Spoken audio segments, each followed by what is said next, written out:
Dragging a little bit. There it goes. We're live.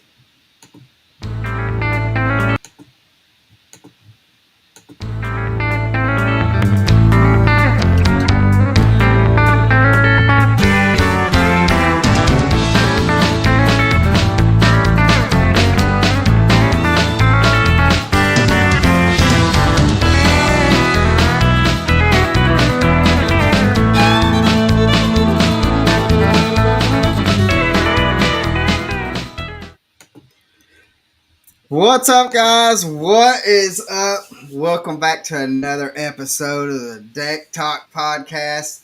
Man, this episode I have been looking forward to. This is one guy that when I first started watching YouTube fishing, this is one of the very first guys that I have started to watch, and we are lucky to be able to have the Bearded Wander on the podcast with us. And but guys, if you don't know, I'm Colin Burnett.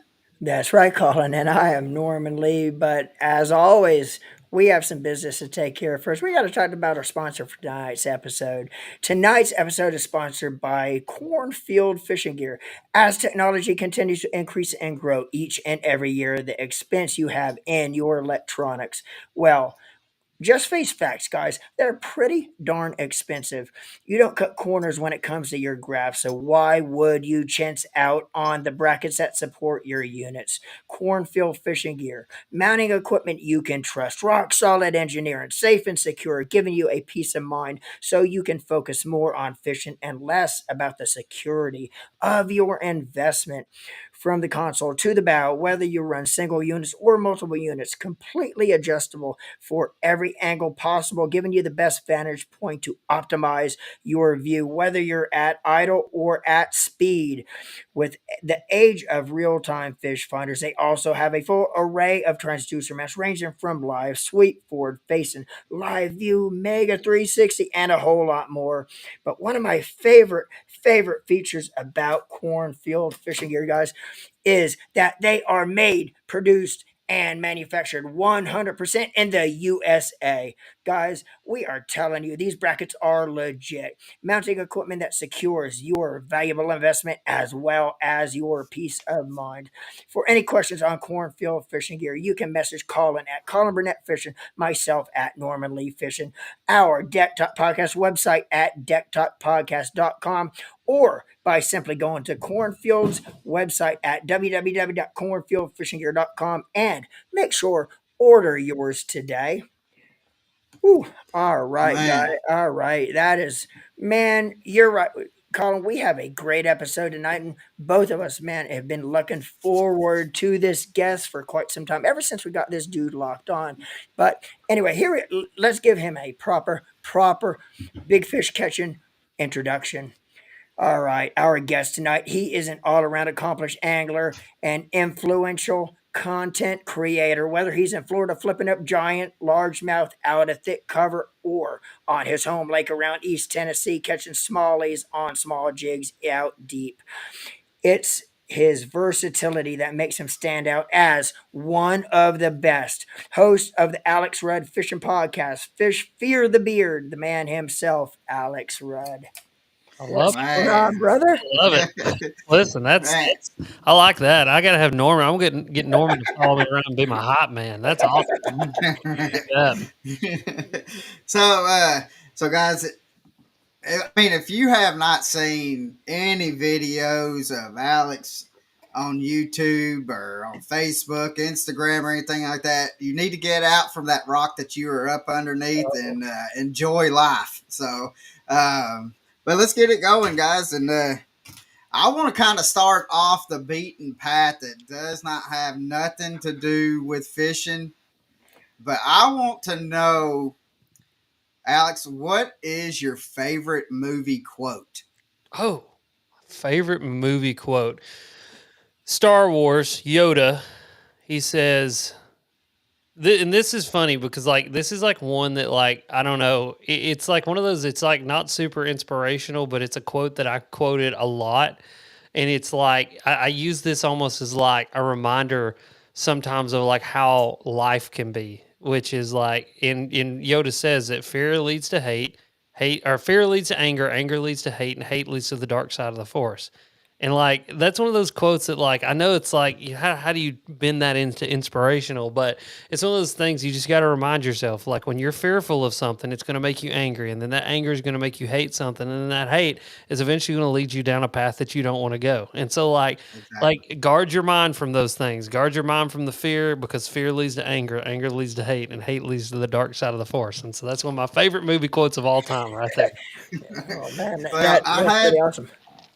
I had to ask because I don't know if you recognize it, but you do say a lot of movie quotes and stuff Oh in yeah, your oh videos yeah, and stuff like that. So I was like, I got what is his favorite movie quote, yeah. and which mine is one of on the movie Independence Day at Hmm. the end where he's about to blow up the spaceship and he says, "Hello guys, I'm back." Oh yeah, oh yeah. Yeah, no, I speak in movie quotes. Like you get around me and get in the boat with me, and most of the conversation we'll have throughout the day will be an intermingling of some movie quote in somewhere. Yeah, yeah. That- So yeah, so I had to ask. I was like, that's got to be top priority to be Yeah. able to see yep, what it was. So, that's awesome. but we let's see. Michael Lindell says, "Shout out from the swamp." What's up, Michael? What's going But on, Michael? let's. How did you get started? We'll actually get into some fishing now. Yep. But how did you get into fishing? I mean, you grew up in East Tennessee, correct? Yeah, yeah. So I was born and raised in Knoxville, Tennessee. Still live here, and I got into my entire childhood revolved around the outdoors. My dad was a consummate outdoorsman. He was a guy that you could hunt it, you could catch it, you could fish it out of a body of water. He went and did it. You know what I mean? And he was Right. always kind of that guy. But really, when I was born, and in my like early years, he concentrated a lot on bass fishing. I think the deer hunting lost the I don't know, maybe the appeal as much because deer hunting's work. I don't care how you Right. hash it out. I mean, the hunting fart's hard. The hunting fart. There you go. The hunting fart. The hunting part. The hunting part's real fun. But then when you actually kill the deer is when all the work starts. You got to Oh go. yeah, you got Yeah, it's so much to do, yeah. right? And so Because that deer's not going towards your truck. no, I'll just no. let you know. Yeah, yeah, exactly. And so I think that kind of all that hunting and just being cold and freezing his butt off and sitting in a tree stand and doing all that kind of lost his appeal. And he got really into fishing, which was something he always did. And so from the time I was big up enough to walk, I've had a fishing rod in my hand. I mean, it's all I've ever done, and I tell people all the Right. time, like, when I was in school and when I was young, yeah, I played sports, but one of my like most distinct memories was standing in the outfield during fall baseball. They have fall ball. And I was standing there Right. doing fall baseball and I'm looking around and I walked over to the fence. I said, Dad, he goes, yeah. I go, are the bass eating a spook right now in Cherokee? And he goes, yeah, son, they probably are. I said, do I have to play baseball anymore? He goes, well, you got to finish this season. Then after that, we can quit and you can go fishing. And I was like, all right. And that's what I wanted to do. And I mean, ever since then, man, that's all I've ever wanted to do. I love it. I mean, it's my passion, and I love exploration too. I mean, it's always one of those things. It's like as a kid too, I grew up on a piece of property that had a creek running through it, and so me and my buddies were always knee deep, digging up snakes, digging up salamanders, digging up crawdads. I mean, there's something about that fascination for me, of not only catching the fish. I really enjoy catching the fish, but I also enjoy the adventure of going and looking and doing and touching something that I mean, dude, 90% of people aren't going to go do. 90% of Yeah. Right. people are going to go to the most popular boat ramp, put in at the most popular spot, and go fishing. And I want to be the guy that goes into the middle of the woods somewhere and finds some little turnoff and puts my kayak in and floats down a creek, as well as be the guy, like Norman, as you've said and was awesome. I love the intro. Like try to be versatile as well as be able to put my boat in at the most popular boat ramp and go catch a fish too. I mean, both of those things I find total joy in. And so, yeah, I've been fishing since I was big up enough to walk, and it's all I've ever done and all I've ever wanted to do. And I Right. have a ton of fun doing it. So it's awesome. Yeah. What is Well, your? I was gonna say, what is your favorite lake, local lake around East Tennessee? And second part of the question would be, what is your favorite place to fish or favorite lake outside of your comfort zone or outside of your home body water?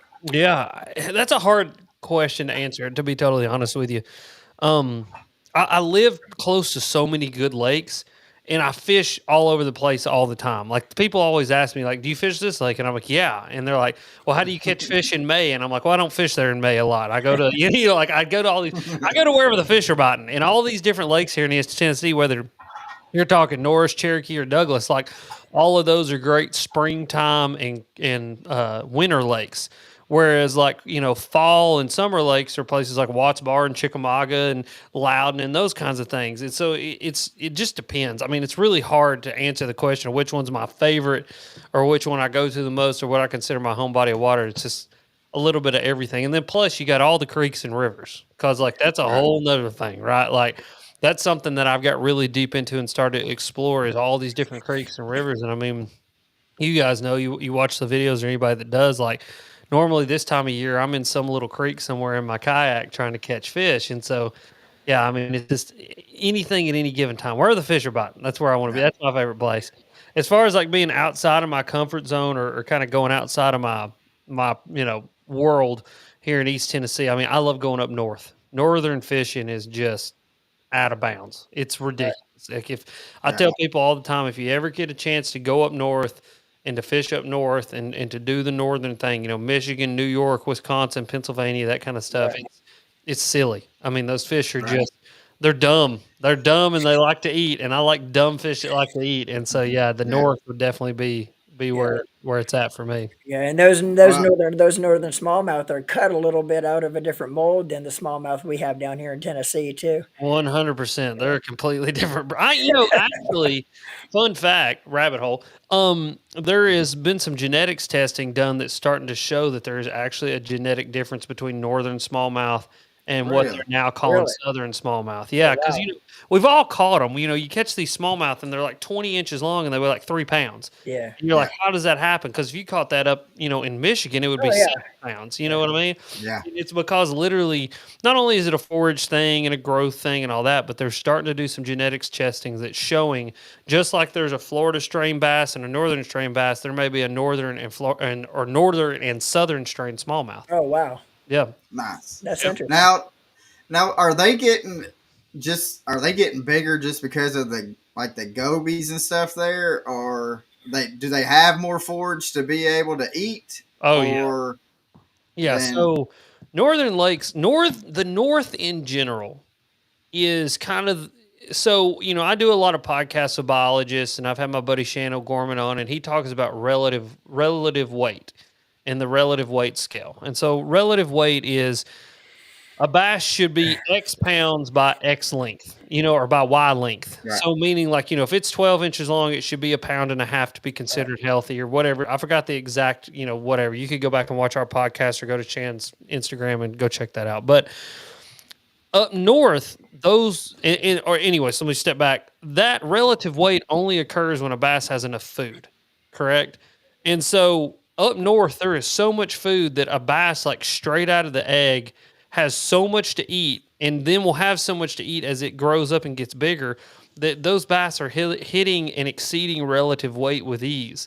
And I mean, some of those lakes, like there's one lake that I went to with my buddy Ben Nowak, that we pull up to the lake and I walk out onto the dock and I look down, I go, oh, look, a crawdad. Oh, look, another crawdad. And then I kind of like looked, take a step back and look, and the whole bottom is literally moving because it's all crawdads. I mean, there's millions crazy. upon tens of millions of crawdads in this lake. And not only there are tens of millions of crawdads, but then there's also these thing called Cisco, which is like imagine like a fatty, oily, bigger blueback herring. And this lake is chock full of Cisco and crawdads. Well, the fish in this lake literally get so fat, so big, so fast that their eyeballs start literally like bulging out of their head. And it's just because they have so much to eat. And so it's the same thing with the Great Lakes. I mean, the Great Lakes are they're just giant sand bowls full of massive amounts of food that these fish can eat. And they just eat and eat and eat and eat. And they stay healthy and they stay big and they stay thick. And that's what produces these giant fish up there. man, yeah, because I've always wondered what it, and I've always heard like the gobies and stuff like that Yeah. was up there, and the herons, the blueback heron, but I just didn't know that it was that abundant Hmm. that Yeah. that was up there. Yeah, it's So crazy. And the gobies that are is nuts too. Like you go on the Great Lakes and you go on a rock vein, and I mean, there's thousands and thousands and thousands of gobies. Like you hit the trolling motor and they just scatter, and you see them like shoot across the bottom. And then not only is there gobies, but they have threadfin and gizzards and bluegills and perch. That's a whole nother food source that a lot of people don't consider. They got the Cisco. I mean, there's just so much food for them to eat. I mean, and then crawdads. I mean, there's billions of crawdads in the Great Lakes, and it's right. it's insane. The amount of food is truly insane for them to be able to eat up there. Now, would a smallmouth, like let's say a northern smallmouth, would that be your top fish? That if you can only go catch one fish the rest of your life, what is the fish that you're going to catch? Spotted bass. Spot. Did that change after hitting Lanier? No, it changed a while back. It changed after I kind of started to figure out some of the creeks and rivers around it. So obviously we got the Alabama bass. It's a problem. They're an invasive technically in Tennessee. And, I speak out both sides of my mouth because I hate to see them in lakes and rivers because it means they're going to breed out the smallmouth. I mean, it's a huge problem. We're decimating smallmouth populations with the Alabama bass, and people moving them around. It's a bad thing. But all at the same time, that's one of the funnest fish to catch in the whole entire world. And I mean, Lanier, it's just that is a prime example of what happens, the right, in like a good way, what happens when you put Alabama spots in somewhere. Those spots in that lake and Right. the blueback herring in that lake, it makes them dumb, easy to catch, and there's hundreds of thousands of them. So it's really fun. But nah, man, those Alabama spots and those spotted bass are a ton of fun, and even Kentucky spots, our native spots. A lot of these creeks and rivers around here are chocked full of those spotted bass, and they are mean and just fat and tubby. And like I've caught, a 12 to 14-inch spotted bass that'll eat a 6-inch coal shad like it's nothing. You know what I mean? And so I love them. That's my favorite fish to catch by far. So Michael Lindell says, if you could only throw one bait, what would it be? Only one bait, what would it be? Oh, that's a good question. Like, so listen, let me answer this in two ways. If it would work 365 days a year, it would be a frog. Like, if I could catch them on a frog, I would literally I would throw a frog 24/7, 365 and catch them on a frog and never get tired of it. But if there's like one bait, and they say, all right, Alex, you're relegated to one bait for the rest of your life, it's probably going to have to be a jig. I mean, because when you really think about it, you can drag it, hop it, swim it, pop it off the bottom. You can fish it Yeah. deep. You can fish it shallow. You can fish it in cover. You can fish it. I mean, it's like the most versatile thing. You know what I mean? So Right. a jig, if they if they were like, all right, you only get one for the rest of your life, you got to catch fish. And then a frog, if it's like somebody waves a magic Harry Potter wand and they're like, fish 24/7, I'll be like, give me that frog. That's it. Yep. So was it a hard decision for you? Well, for people that may not know you, you were an elementary school teacher. I was. And was it a hard decision for you to make that leap into being a full like fishing and making content and stuff like that? Was that a hard decision to make, or I don't know if hard's the right word, right? I think it was a little nerve wracking, right? You're jumping into the unknown. You're taking the responsibility for a job and responsibility for yourself and the responsibility for the family that I'm building into my own hands. You know what I mean? right? Even though you do that when you work at a job, anybody can get fired at any time. Any business can close down at any time. And so you kind of got to set that fear aside. But no, it wasn't that hard for me. And the reason it wasn't that hard is because, a lot of people probably know this by now and kind of know a little bit of my journey if they've kept up. But if not, my dad got diagnosed with cancer 3 years ago and unfortunately lost his battle last May. And, the day my dad got diagnosed with cancer was the day that I kind of decided, life is way too short to not go after a dream and to not do what I love and to not enjoy my life and do what I want to do. And so when that happened, quitting my job, it just didn't scare me. Like things don't scare me anymore like they used to. You know what I mean? Like Right. you got this fear of the unknown, and what is fear of the unknown? Like, yeah, I mean, it's healthy to have somewhat fear of the unknown. Yeah, I'm not saying be an idiot and go reckless abandon and go all in on Bitcoin or something like that. But what I am saying is that, like, what's the worst thing that could happen? You know what I mean? Like if Yeah. you got your affairs in order and you can make the money that you need to make to support your family and you can enjoy your life, then just go after it and go do it. I mean, Caleb Bell, our mutual friend, did the same thing. Bass Quest. I mean, he fell off that roof and it almost killed him. And Caleb woke up from that and he said, I'm not going to go get on a roof anymore. I'm going to go guide.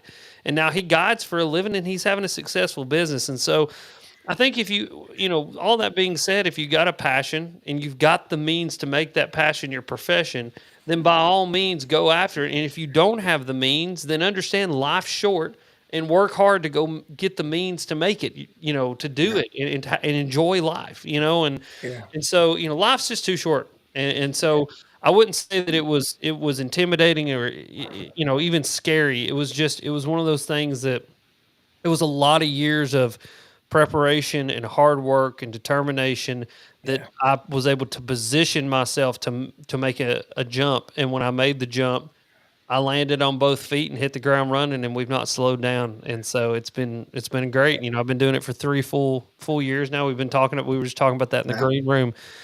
This will be coming up on my 4th year doing it, and it just keeps growing. It just keeps getting bigger. Alex Red Fishing brand just keeps growing. I keep getting to know people and growing relationships, and I'm just going to keep doing it. I'm going to ride this horse until it dies. You know what I mean? Yeah. Now, Yeah.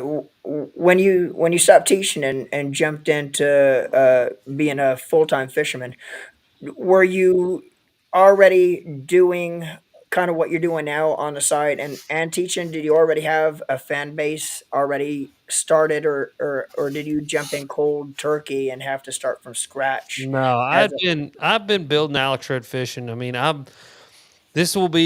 started Alex Red Fishing in 2015.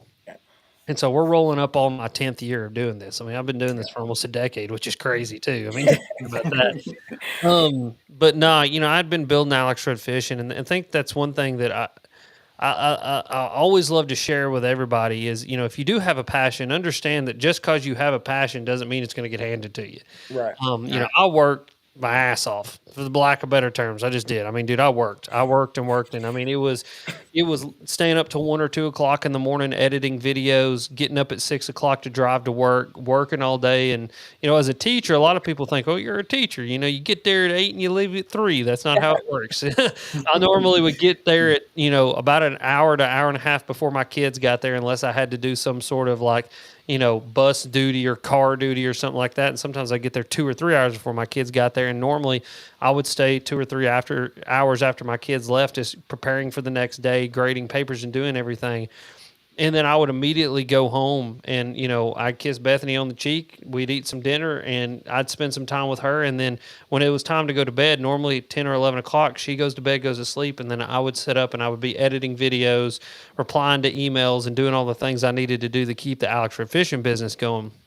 And so realistically, I was working a full-time job as a teacher and a full-time job as a content creator, working 80, 90 hours a week and just working my ass off and doing everything I could to make the dream come true. Right. And, one of my favorite stories to tell is the companies I work with, X2 Batteries.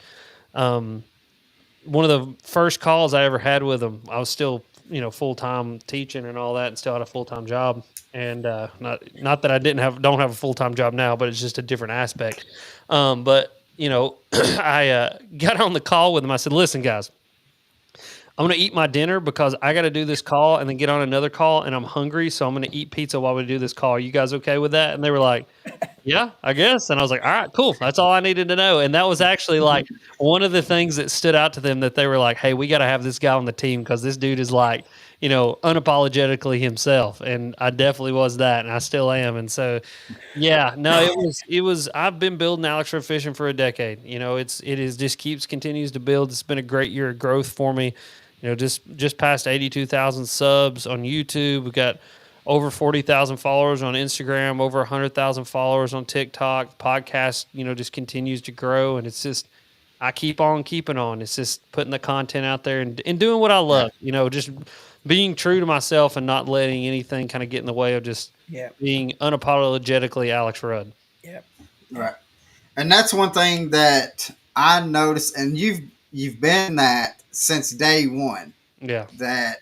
And so it's not like, and we've met and out at ICAST and stuff like that, and the Alex Rudd that you get on the video is the Alex Rudd that you're going to get in person. Oh, yeah. And that's one thing that I really like about you, is because you don't two-face it at all. Mm-mm. And you just tell it how it is. Mhm. And if something sucks, you say it sucks. You don't. Pretty much. Yep. So, but I do want to. I seen a video, and which we talked about this earlier, that you were fishing with your dad, and this bait here has caught me no telling how many bass on chick. Yeah. And you done a video with this rage bug that you had it dipped in some chartreuse. You dipped it in chartreuse, Yep. and you were slaying it. Yep. And ever since I seen that video, I was like, I got to give it a shot. And you haven't failed me with it yet. I mean, even still, years down the road, it still catches fish, and it catches enough fish that I still don't tell people that I put the chartreuse on it. Well, now, Oh, yeah. well, now you But did. I do tell them Everybody does. Yeah, now that everybody does. right. I do tell them that I got it from watching your videos and stuff like that, and so just because we do have YouTube channels and stuff like that, I've had people ask like, because we share everybody, because if we grow, we want everybody to grow. Yeah. It's how our mentality. And that's what I tell people is, like, with YouTube and stuff like that, is you'll see more people YouTubers fishing with other YouTubers, just because the camaraderie and stuff like that. And so I wanted to say, you need to go watch his videos, because definitely that bait right there has caught me. I guarantee you I've caught thousands of fish on that bait just because Alex put that on it. That's awesome. That's cool to hear. Yeah, it's unusual. We talked about this in the green room. I was reading the book. It's called Knowing Bass. It's by a guy named Dr. Keith Jones, and Dr. Keith Jones helped to establish Spirit Lake, which is Berkeley's research lab for their baits. And what's really interesting about that book is he was talking about, bass see color. They've definitely determined that. And a bass sees reds and greens really, really good, and then its eyesight starts failing once you get into the blue spectrum. But one thing that a bass sees really, really well is contrast. So like a contrast between two colors. Now, even though they may not be able to see, actually they can't see purple, you know what I mean? Right. They see it like as a dark color, like almost like a person who's colorblind sees something as just like a dark gray. But that purple flake on that clear body is a really good contrast between two colors. And so even though the bait itself may not be a color that a bass can see, the contrast within itself is what actually gets the bass's attention. And so there's something to the fact that purple and that gray works together for those bass to see it really, really well. But then the chartreuse is really interesting, because what they proved was that bass actually see neon colors really well. So like anything that's like a neon, like a methylate orange or a chartreuse yellow or like a very, very bright lime green or like a really, really bright red color, that stands out to a bass really well. And so it's one of those things that combination of the contrast of that bait as well as the chartreuse on the tails is leading that bait to be super effective for you in some capacity, because the bass can see it and it's looking like something that they would expect would be food. And that's another thing that was really interesting about this book is that he said matching the hatch really isn't the best term to use. You know, it's a term that we all use. It's like, oh, match the hatch. Yeah. That's why I caught the fish. That's BS. That's like Right. totally just, you need to get rid of that idea. Because a bass cannot distinguish whether something is real or not real, natural or unnatural. A bass only eats things that it expects to be food. So it wouldn't be match the hatch, it would be match the expectation. And so there's something about the way that that bait moves, the color, the the hydrosonic signature, which is the water that it displaces, that it hits all that bass's senses as something it would expect to be food, and that's why it eats it, which is fascinating, right? It's It is. fascinating. That is. Yeah. So, to go down that kind of same train of thought, another color I've been playing with, I'm actually going to put a video out about it really, really soon, is Berkeley has a bait called the Pit Boss, and a Pit Boss is like their, flipping pitch and creature bait. They have a color called Perfection, and Perfection is like a muted yellowish, like orange, with a blue and black flake like top. And so it's these very you think blue and orange, very contrasting colors. Literally, they are like on the opposite ends of the spectrum of the color wheel, and and they are very different from each other. But that contrast in that bait, and something about the way that bait looks, the way that it moves, the hydrosonic signature, the scent technology, all of those things work together to be something that a bass would expect to be food. And I've been catching a bunch of fish on it. And so it's just a very interesting thought process to go through of like, Yeah, that opens the world. I mean, It's a- just your idea, just kind. When you said that, I mean, it just blew my mind. Is that we grew up just like what you said. I mean, all we heard is match the hatch, Yep. match the hatch, Yep. and now hearing that, I mean, it kind of, I mean, that opens your mind up. Now it's like, all right, well, let's get those contrasting colors in, and Yep. let's see. I mean that smoke purple with the chartreuse. I mean, Yep. it works. So Absolutely. Yeah. And there's something to it, right? I mean, and that's one Yeah. thing that Keith Jones was kind of talking about is like, we get very caught up in like what works, what doesn't work, this color, that color, whatever. And he said one thing is just like, if it works, it's working for a reason. And he said Yeah. in bass, there are times in certain scenarios where even the smallest detail can mean the difference between getting bites and not. And then there's times where it doesn't matter. Like, an imperfect bait in the right time and the right place, a bass is going to eat it. Like they're predatory, reactionary fish. They're going to eat. And then sometimes they're just not going to. Yeah. But his book really breaks. I mean, it's a fascinating book. It's one of those books that every night I lay down and read another chapter, and it's like I'll be about halfway through a chapter, and I've gone, about 42 times, because it's just like the discussion points and the things that he talks. I mean, it's like that perfection color I was just talking about. One of the main colors that stand out in shallow water the best are anything in the red spectrum: reds, oranges, and yellows. And Right. they pop the brightest, especially in certain water conditions with certain amounts of light penetrating the water.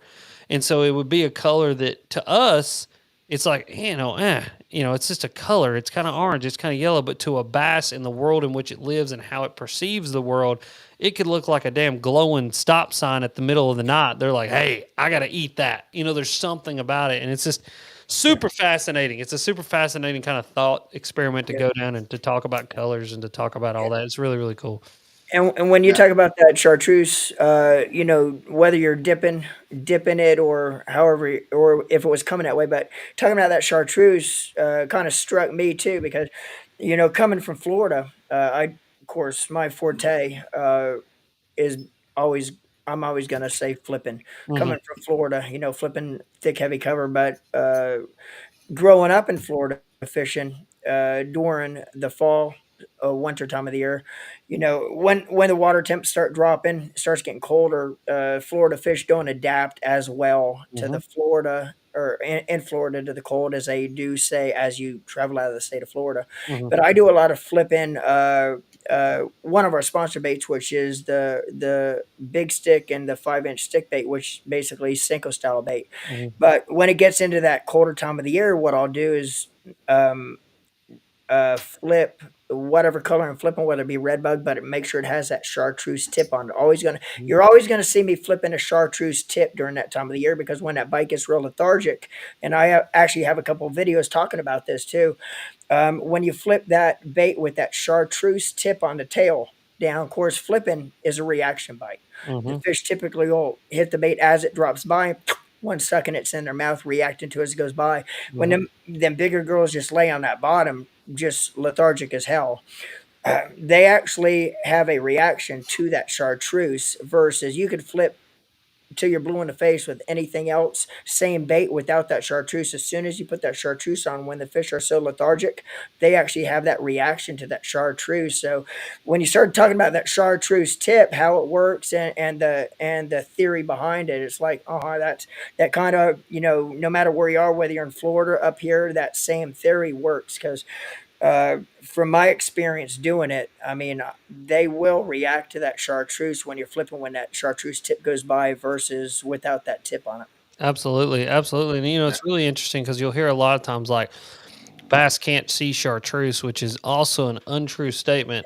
Bass can't see certain shades of yellow. Yeah, Doesn't mean they can't not see chartreuse because Right. chartreuse falls within the neon set of colors. And those neons, even if a bass does perceive it as white, let's say they do, well, it's standing out. yeah, It's Yeah. popping, it's glowing, it has this iridescence to it. And that's one thing that this book talks about is like a bass views its environment almost like in a haze. Like their eyes are sophisticated enough to be able to, make out, details and do some pretty amazing things that even our eyes can't do. One thing that a bass little rabbit hole, and then I'll come back onto the tangent that we're on. A bass actually sees at 55 to 60 CFF, which means essentially, in layman's terms, that if a movie was shot at 60 frames per second, the bass could see each individual frame like it was flipping through a picture book. So we Wow. see it like 25 F or CFF, which means like if a movie is shot anything above 25 frames a second, that it just looks like one moving picture to us. And so that's how Right. we have movies is they Right. stitch it all together that fast. If a bass were to watch that movie, it literally could see each individual frame like it was looking at images as they passed. And so coming back to the whole chartreuse thing, you know, the speed at which a bass or bait drops, the color and all of that all lend into the fact that a bass's eye is more complicated than ours in some instances in its functions, but other instances it's not. And one instance is because we see through air, we see everything like with a crisp, sharp picture. Whereas a bass sees everything in almost kind of like a little bit of a blur or a haze.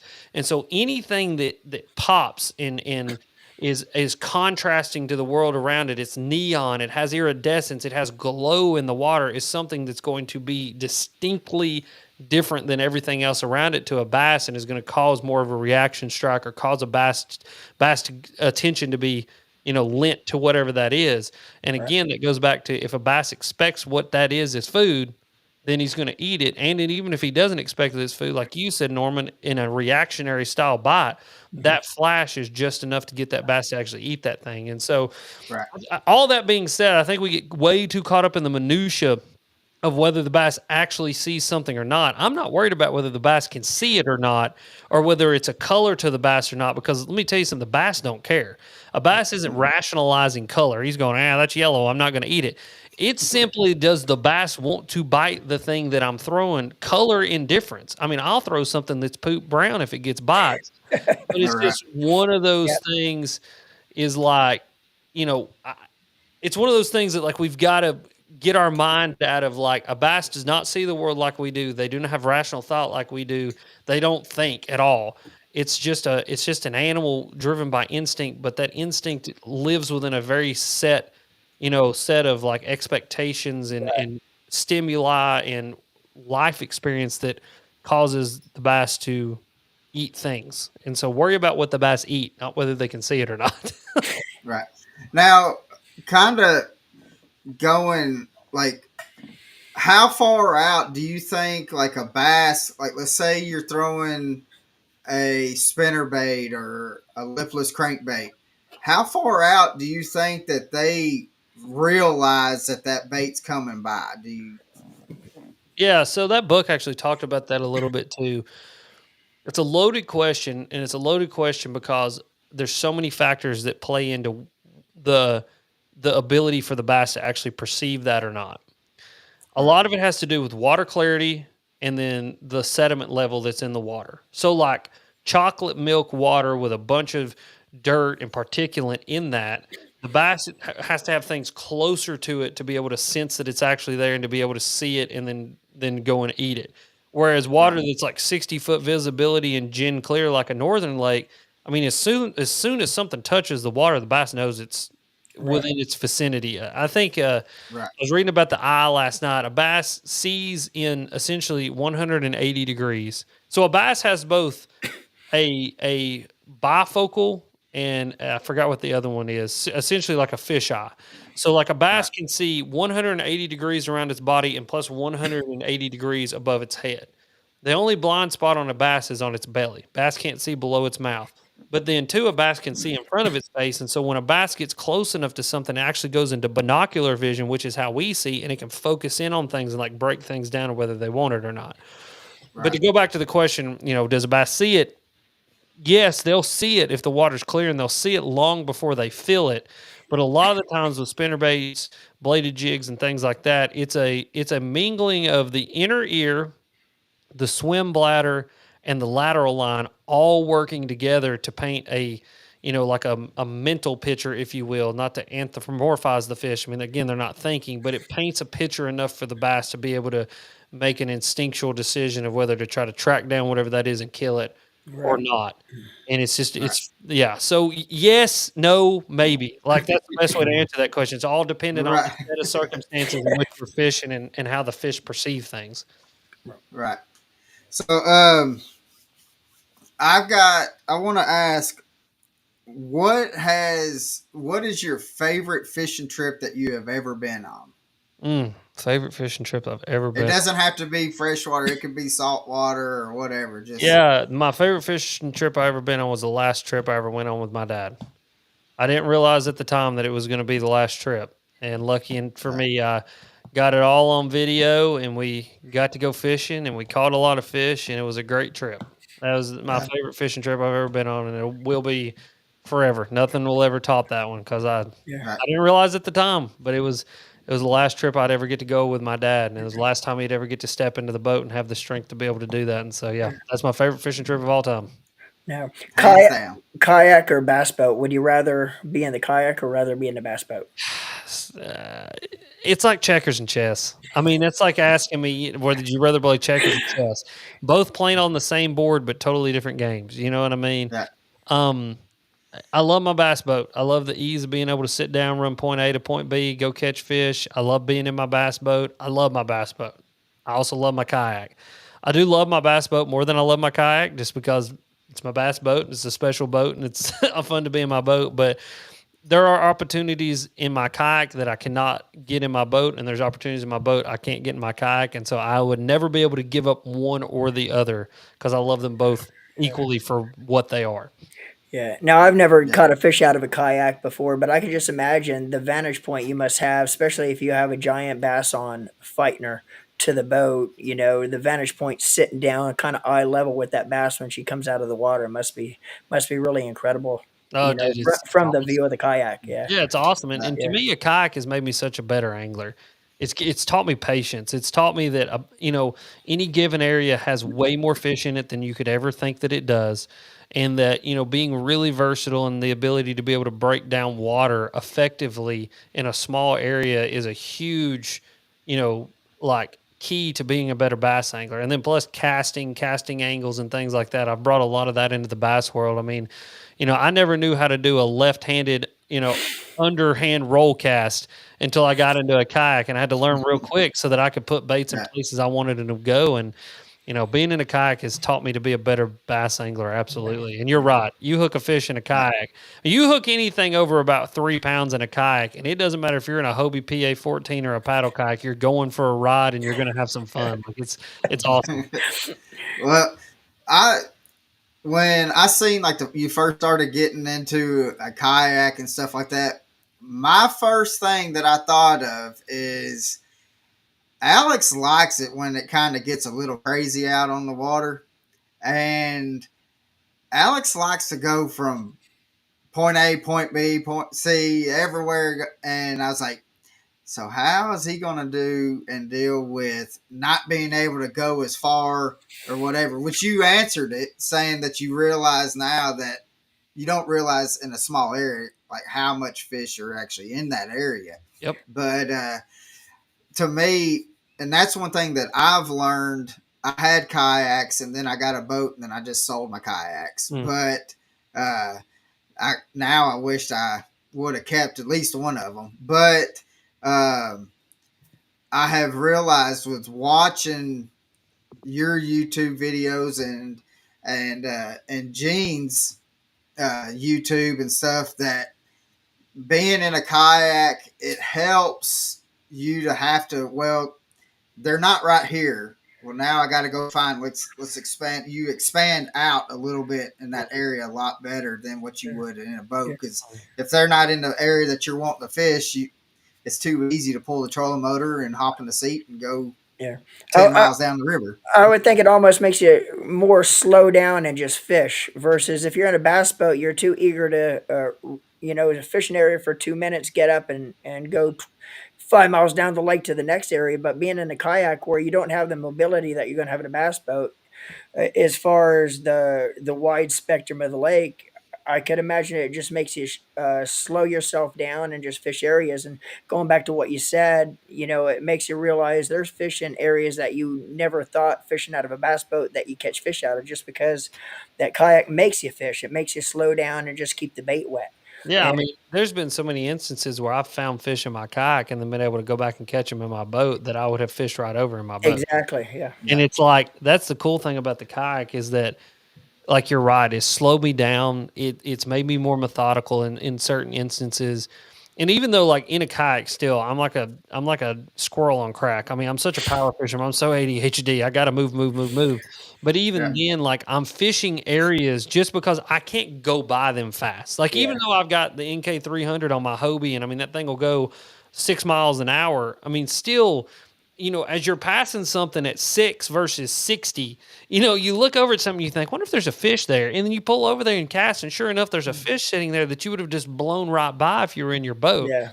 And it's just like, I don't know, man. I love it. I love the kayak. It has made me such a better angler. Like, I'm really, truly convinced, like, if people want to break a funk and they want to go try something new, go get a plastic boat, throw it in a creek, throw it in a river, go throw it somewhere. And that's another thing is a kayak has taught me about current fishing more than any other thing. I mean, like you can't take a bass boat up into some of these rivers around here. You're going to rip your lower unit off. You can only take a kayak.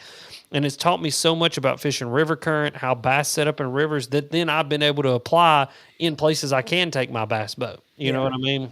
And so, it's such a cool tool, and that's what it is. It's just a tool. It's a tool to catch fish, and it's a very affordable tool to catch fish. Yeah. I mean, and so it's really, really cool. So I want to. I'm going to ask you to rank in order of fishing trips. Mm-hmm. Cranking on Chick with Caleb. Smalley fishing with Benjamin. Mm-hmm. Lanier fishing on Lanier with Tyler, or live bait fishing with Caleb. Live bait fishing with Caleb's number one, because that stuff is just out of bounds and stupid and just fun. I mean, like it's the only time I've ever caught 45 pounds of largemouth bass by myself. I don't care if people think it's cheating or not. That's one of the funnest, dude. I mean, like I held literally in one day. I held like 10 to 12 fish over 8 pounds. Like that's insane. So like, that's just crazy. Insane. And a shout out. He does it on a daily. Yeah, I was gonna say shout out to Caleb Bell too at Bass Quest, his guide service, dude, and what he is doing on Chickamauga is just you just don't see that. He's lights out, lights out. Yeah, and he's better. He has proven. Yeah, he's proven that the big bass are still. People were talking at Chick that Chick don't have them big bass anymore, and he's proven. I mean, since last time I talked to him here a couple weeks ago, he said that he's caught over 50. Double digits just this year. It's craziness. Yeah. Absolute craziness. Yeah. Yeah. Then probably smallmouth with Ben. No. Yeah, smallmouth with Ben, just because those trips are just like there's always something like crazy and magical about those trips. You get to see something Yeah. in nature that you don't get to see anywhere else. I mean, the day that me and Ben had out on the water where we were literally watching bass physically swim out of deep water up into shallow water and start dusting out beds. And like it went from there's like 3 spawning fish to 300 spawning fish. And I mean, like literally at one point I caught a fish, was putting her back, and my lure was dangling over the boat, and another bass grabbed it while it was dangling over the side of the boat. While I have a 4-pounder in my hand and another 4-pounder grabs, it's just insane. Then probably Lanier and the spotted, but that's the most fun you'll have with your clothes on. That's just ridiculously stupid. I mean, you'll see them things come up and blow up, and then probably cranking with Caleb. And the reason I placed cranking with Caleb so low is because, like, it's just one of those things like that is super fun, but it's like, yeah, you can go do that. Like you can find that. You know what I mean? Like you can find that over and over and over again. I don't think I'll ever see bass dusting out beds again. You know what I mean? I don't know if I'll ever see a live bait day even with Caleb like I saw again. You know what I mean? And me and Caleb made some special memories with my dad as well, you know, doubling up on 9-pounders and doing all that kind of stuff. So it's just, dude, it's so much fun. Yeah. Yeah. And I mean, because that was, I can remember that video with you and Caleb cranking, and it was stupid. An hour video of nothing. Every cast was, I mean, there ain't no telling how many doubles y'all had on that, but it was every cast that y'all was smoking them. Oh, yeah. Like, that was, to me, that was one of my favorite videos that y'all have done. And, but speaking of videos, though, I do want to go into Lanier with you because y'all taught me something, and that's another reason why I enjoy your videos, because you don't try to hide if you're doing a technique or something like that. You at least try to explain it to where people that like me that needs pictures to be able to see what's going on. But y'all showed me, because I pretty much gave up on the Credge. Yeah. Yeah. Because I have fished it. Mm-hmm. I did not like how the reaction and stuff of how I was doing it. Mm-hmm. But y'all were doing something a little different than what I had even thought about doing. And y'all were smoking them. Mm-hmm. Mm-hmm. Yeah, it's so that bait's interesting, right? I think a lot of people automatically assumed when it came out that it was a riser knockoff. You know, that this bait does what the riser does. It goes to the top, you know, you reel it right at the top, and it's like a wake bait, which it can do that, but that's not the purpose of which the bait was made for. And neither really was it made for, you know, specifically forward-facing sonar. You know, it was made in the thought process was like this can be used for forward-facing sonar, and it was optimized to be able to do that job really, really well. But it's a way more versatile bait than I think a lot of people think.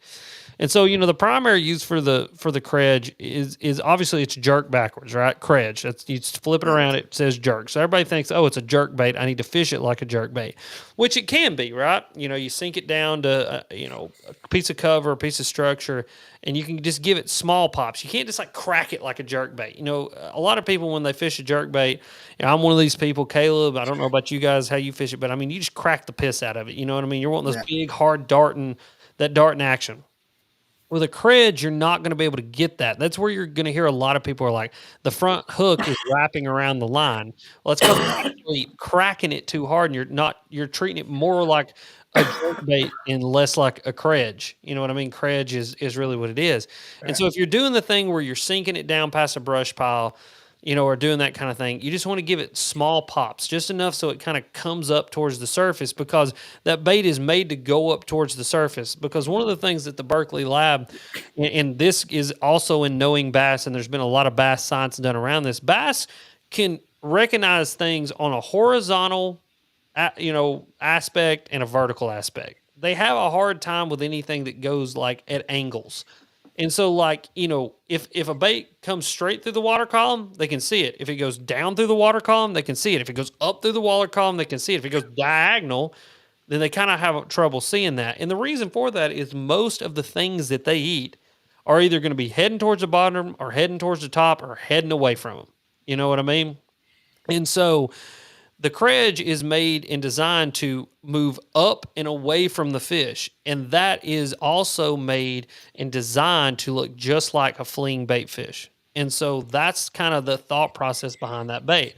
Now, the way that we were fishing it is we were throwing it out to these big schools of spotted bass and these big schools of fish that were hanging around these brush piles. And these fish hang around these brush piles. They wait for blueback herring to swim by. And when the blueback herring get close, they go bonkers for them and just go try to kill them. You know what I mean? And so what we were doing with it is we were throwing it out there and just reeling it at a real steady pace, not getting it up on top and waking it right at the top. That's not what we were wanting to do. We were wanting to keep it subsurface, keep it about a foot, maybe 6 inches under the surface. And when you just get that steady reel, like on a 6-gear ratio reel, that credge is going to do two things. Number one, it's going to have a wobble. It's going to have a wobble just like a spy bait. It's going to do just like a spy bait would do, this number right here. And then it starts getting this like erratic hunting action going back and forth. And as you reel that thing along and it's doing this number, it looks just like a bait fish fleeing away from a fish. And then you get two of those things. You get a bait that's trying to work its way to the top and it's working across a horizontal axis. And so that thing's moving away from those fish. It's doing all this action. You got all this flash, all this roll.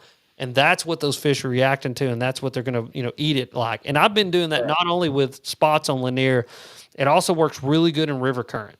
You can throw this thing on current seams and for smallmouth and then for largemouth as well. If you've got fish that are up, they're schooling, but they don't want to commit fully to a topwater, you can roll that thing by those fish and keep it like right at subsurface and get those fish to eat it. And another thing that you can do, and this is probably my favorite thing to do, is when you are doing like the forward-facing sonar thing, of which it's optimized for, throw it out there, feed it line, sink it down to whatever sink it down. Don't even twitch it. Just start reeling it. Just reel it right past it. And those fish, there's something about that reel and that weird hunting action that it has. And I mean, dude, they'll come completely freaking unglued on it. I mean, you guys were seeing with that Lanier video just how that was it was crazy. Yeah, it's crazy. I mean, and they hit it so hard and with just so much reckless abandon. And the only other bait that I've seen that they do that with the same is like a spy bait. I mean, if you guys have ever played with a spy bait, anybody that's played with a spy bait, it has immense drawing power, and I think a lot of it just has to do with that roll. And the guy who actually designed the first spy bait, his name is David Swinside, he said it's called dynamic roll and dynamic flash. And that credge has that action, and the Berkeley guys, I mean, they tuned it and made it perfect to where you can just reel it at that steady speed, and it's going to do that flashy, weird hunting thing, and they're going to come unglued on it. Right. Yeah, we got John asked, what new bait from Berkeley that is coming out this next year that you are looking forward to? Well, I can't talk much about what's coming out, but there is a bait coming out that, how do I say this without giving too much away? It's a bait that if you watch the Alex Red Fishing channel, you're very familiar with. And it's a bait that it's a version of that bait. And I think that it's going to be absolutely killer.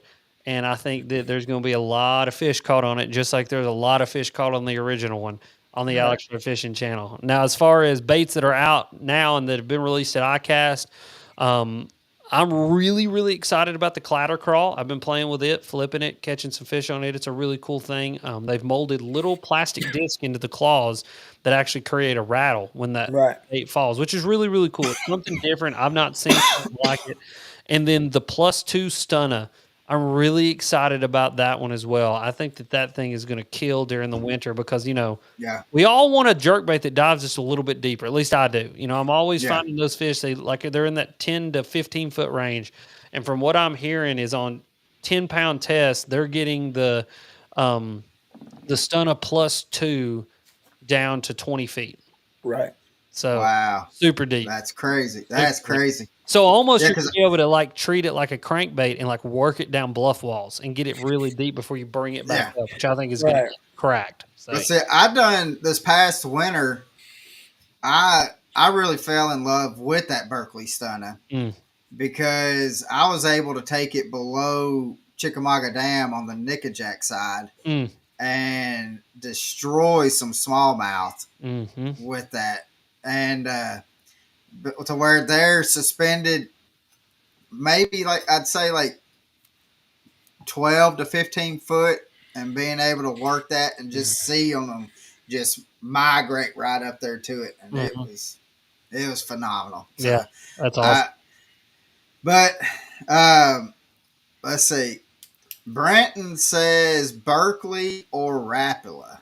Question mark. Yeah, I mean, I think both companies, right? They have their pros and and they have their things that they're really really good at. I mean, obviously, Rapala is known for balsa wood and doing what they do there, and they make some phenomenal baits. But and obviously, I work with Berkeley, and it's one of the companies that I work with through my channel. But no rah bullshit when I say this. Berkeley is doing science on a level and doing bait development based on that science at a level that nobody else is touching in fishing. Nobody. It's just plain simple. If nobody else is touching what they're doing at Spirit Lake, truly is bass science, and it's not bass science to help them write a doctoral dissertation about why a bass's gills work a certain way or how they process food. They're doing bass science on how to get more bites, how to make fish hold on longer, and how to attract fish better so that we as anglers are more successful. That's Right. what they're doing. Yeah. And I mean, they're doing things like the slobber knocker is a great example. There's a lot of research that's been done on the frequencies that bass can actually hear and feel. So a bass does have an ear. It does have the whole, the system of an ear, but it doesn't have an ear like we do. They don't have an external ear. They only have the inner ear. And that inner ear has a little, bone on the top of it that moves back and forth when vibrations hit it. And then those vibrations can also be picked up in their swim bladder as well and by their lateral line. And so there's a set of frequencies that a bass can hear and feel at. And outside of that frequency range, it becomes null and void to a bass. And so the dudes at Berkeley worked like through, I believe it was like 150 plus iterations of slobber knocker to make sure that slobber knocker works exactly within the range that a bass can feel and hear. And the only way that they did that was literally by tens of thousands of data points. And that's just slobber knocker. That doesn't count money Yeah. badger, max scent, power bait, all the new stuff that we've got coming out. It's just a plethora of different things that they're doing, and they're using actual real science to do it. And so I got to say Berkeley by a long shot, not just Yeah. because I work with them, but because I've actually got to see the real bass science that they do. And I mean, it is real deal data collection. Like the science that Berkeley has and Berkeley Labs has and Spirit Lake has would blow the doors off of any university level research project on bass across the country at any school, even the best in the whole entire world. Like it's insane. Right. I know that Max scent has blown the doors off of fishing, Mm. uh, and I enjoy throwing it. And one thing that I've realized with throwing with the Max scent stuff, and uh, I've had a lot more chasers Mm. chasing after, Mm-hmm. which I don't know if you've real or seen that as well. And one thing that I've noticed is like how like you'll have one and then another one's chasing it, and people think that it's trying to get like to the mouth and trying like especially trying to get it Mm-hmm. get the bait from the mouth or whatever. Mm-hmm. And I've realized this a couple times, that the bass isn't really going towards the mouth of it. They're going like towards the gill, and they're sucking from the like out of the gill of the fish that's caught. Mm. And I've had it to where they've pulled the worm or whatever through the gill, Hmm. and they are and the worm's just hanging out of the gill. Have you ever Hmm. seen that? I've not seen that personally, but it's fascinating. I think there's two things to consider there. I think the first thing to consider is that you're fishing Chickamauga a lot. and Chickamauga has a lot of lampreys, and bass on Chickamauga eat lampreys. And I've had a 6-pounder hooked on Chickamauga and watched a 10-pounder eat a lamprey off its side. And I've had that happen more than once with a variety of different sizes of fish. I think the second thing that maybe be a factor there is, a lot of the scent technology, and so power bait is more of a taste technology. So bass do have taste buds. They actually have more advanced taste buds than we do. So the process of tasting and smelling for a bass, so like our olfactory system and our taste buds work kind of in conjunction. We smell things, and like we say, like I can smell it but almost taste it. That's because our olfactory system and our taste buds kind of work in conjunction. With a bass, it's two totally separate things.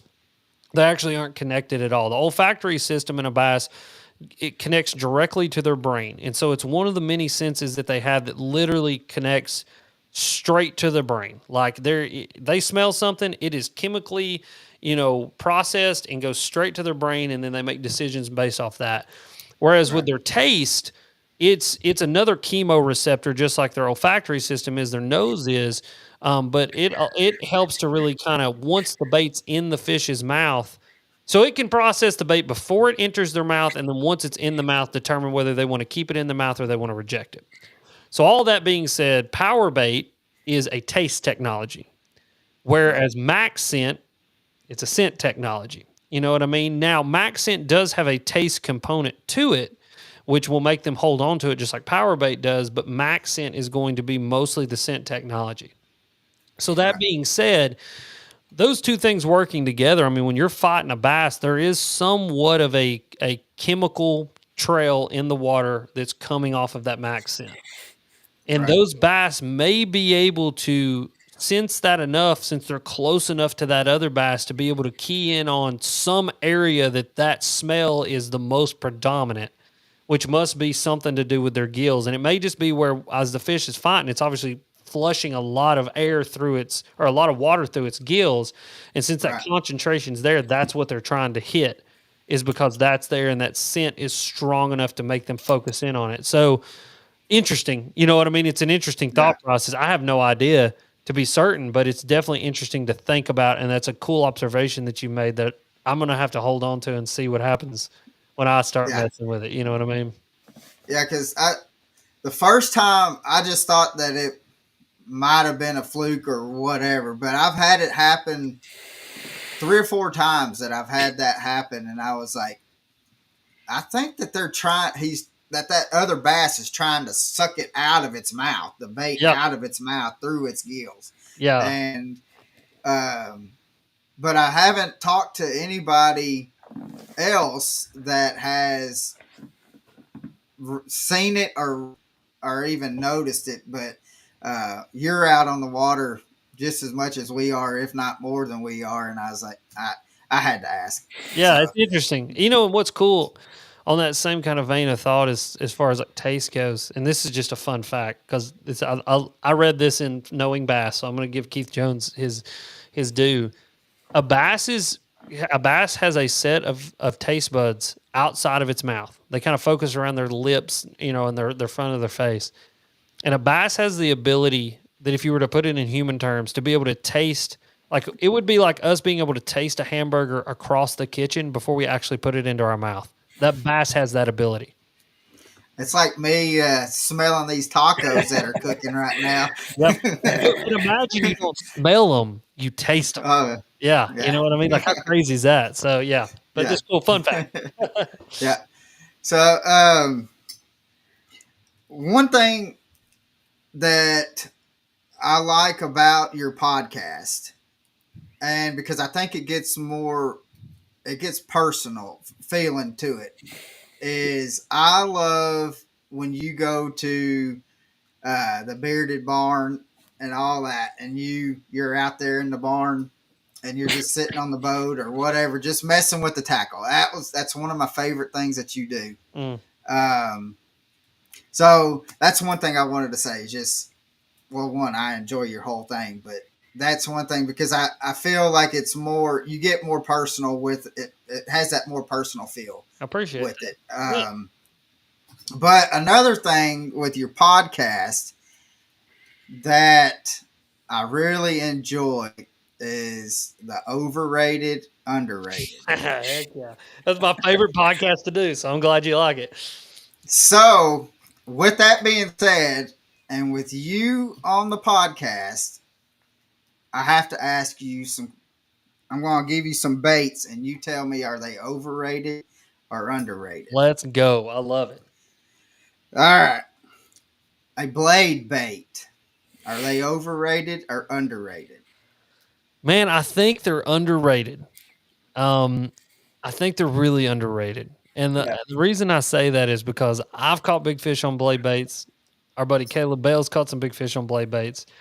My buddy Benjamin Nowak has absolutely wrecked their ass on blade baits. I Yeah. think that I think it's an old school bait. I think it's an old school technique. I think it's overlooked. I think a lot of Yeah. people, I think a lot of And- people, if they would take the time with it and learn how to really fish it well, that they could catch a lot of big fish on it. Colin, All will, year Colin round. will definitely agree with you on that one too. Yeah. I've caught my biggest 3 fish bag was 21 pounds. And And the biggest out of the 3 your dad knocked and- off at the boat.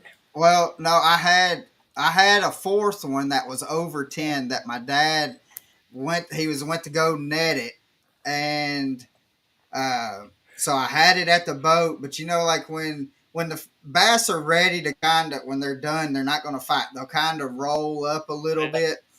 Well, this one never did roll up, and then it decided that it was going to go up underneath the boat. Well, my dad just reacted to it and just put the Stabbed. net down. Yeah. And when all you heard was a ting, and then the blade bait goes flying up past me. And I think he was sick more than what I was. I kind of sat there for a minute, and then I was like, all right, let's go get another one. Because I already had 21 pounds in the bag. Yeah. And so I was like, let's just go. And but to me, that's one bait that you can fish all year round. That people mainly think that it's just a wintertime bait. And I've caught fish with it summertime, fall, spring, they eat bait fish all year long. Yeah. all year. Yeah. Yeah. So next thing is the chick magnet. That's Strike King's bait, right? It is. I'm gonna go adequately rated to a little overrated. I think there's a lot of flat side variants out there, right? There's a lot of people making flat sides. The chick magnet is a old design that's been around for a long, long time. You know what I mean? Yeah. And like, not to go down a rabbit hole of like knockoff baits or anything like that. And it's not a knockoff. I mean, it's uniquely their own thing, and they did their own thing with it. But I mean, Mimic Lures is a brand of lures that were made here in East Tennessee, made here in Knoxville by a couple guys named Stacy and Kelly. And my dad actually helped to sell them their first milling machine so that they could start mass producing their balsa crankbaits. I've got boxes of Mimic Lures. And the chick magnet looks just like a Mimic Lures balsa bait. You know what I mean? And so I think it's a good bait. I just think that there's better alternatives to that flat side in particular. But I think if you want to get into flat side baits, the Fritz side, and some of these other, plastic based balsa style crankbaits are great affordable options of getting into it, and you're not dropping like $45 for a bait that if you break off you're going to cry because it's handmade in somebody's garage with a paint job. But yeah, no, I think it's a good bait. I mean, I've not heard of a ton of people having a ton of success with it. So like I've heard more people talking about Fritz side, and then Ott's, Rapala that he has, and then handmade stuff. Then I have the chick magnet, and so that's kind of that's my toss up on it. You know what I mean? Well, because when I go and get a crankbait, first thing I'm doing is I'm yanking them trebles off, especially Strike King. King. Yeah. And I worked with Strike King. Their treble hooks are terrible. Strike King fixed that. But anyway, go on. And I've noticed that the chick magnet is very hook sensitive. Gotcha. Makes sense. So to me, I think they're I lean more towards the overrated than uh, under, or even right there in the middle. But Yeah, just because I like to change the trebles, and you got to be careful I've with that. seen it. Yeah. It's like any bait like that. I mean, and that's why, like I say, like, Fritz side, Fusion 19s, you don't got to worry about them. They're fantastic hooks. And Rapala with Ott's, bait. Ott put his signature series hook on it. I forgot who he works with, I think he worked with VMC. And so, VMC, yeah, they put his signature hook on it. And so that's two baits that when you go to the store, pick up a Fritz side, pick up the other one. It's like those are both coming with good hooks. And then you got this, third one over here that's like, oh, it doesn't come with good hooks. And then not only does it not come with good hooks, but you got to be careful which ones you buy. It's like, I right. agree, man. I think a little overrated. So, what about a bladed jig? Extremely underrated. I don't even think that we've scratched the surface of the potential of what the bladed jig can do. I don't. Especially with as many new bladed jigs that hit the market every single year. I mean, obviously, Slobber Knocker, you guys have seen what it's been able to do on my channel. You guys know I'm a bladed jig fiend. Like, I love them. I've got all kinds of different ones. I mean, I got jackhammers, I got Z-Mans, I got, the Thunder Crickets, I've got Slobber Knockers, I've got Japanese stuff you've never even heard of. And the Japanese, where they're not hindered by the fact that they can do direct head connections in Japan because the patent doesn't apply internationally, they're making crazy stuff too. And I mean, so yeah, I mean, I love it. Slobber Knockers is by far my favorite bladed jig that I've ever fished. There's that bait is beyond special, and so highly, highly underrated. Like, if you're not fishing some sort of bladed jig, you're missing out in so many different scenarios. Oh yeah. I mean, because you can go from thick cover to open water. There's all different kind of scenarios that a bladed jig will get smashed. Yeah, and I agree with that. Slobber Knocker, to me, how, like, when I put on a bladed jig from another company, and I want that bladed jig, as soon as I start cranking, I want to start feeling it vibrate. The Slobber Knocker to me, has the fastest gear to turn ratio for vibration. But one thing that I have found is, and I found this out by accident, is if you take a bobber stopper and put it on your line, and then when you have another company's bladed jig on, put that bobber stopper down like up on to where your knot is, and it's going to start vibrating a little sooner. That's interesting.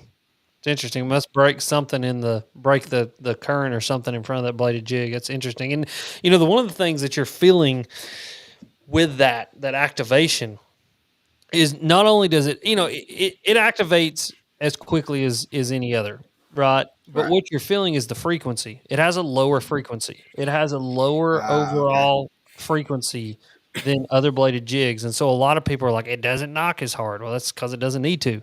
Knocking hard doesn't mean anything.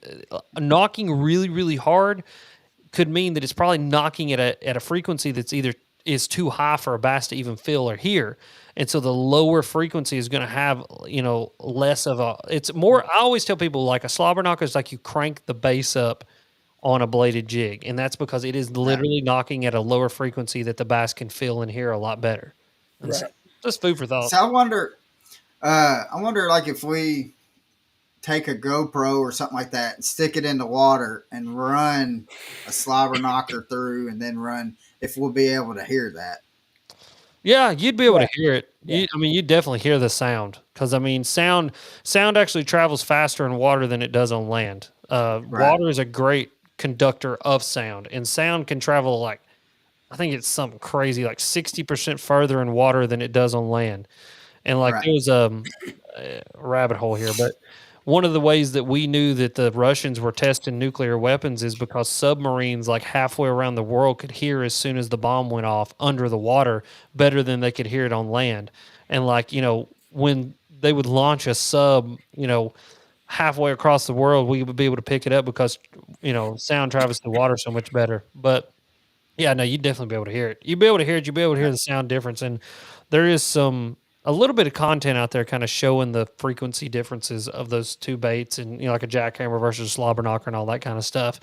And so it's really interesting. And then the internal blade design too. That's a whole different. You're going to get a completely different knock and head frequency. I mean, you fish a slobber knocker any amount of time, you'll literally start wearing into the lead.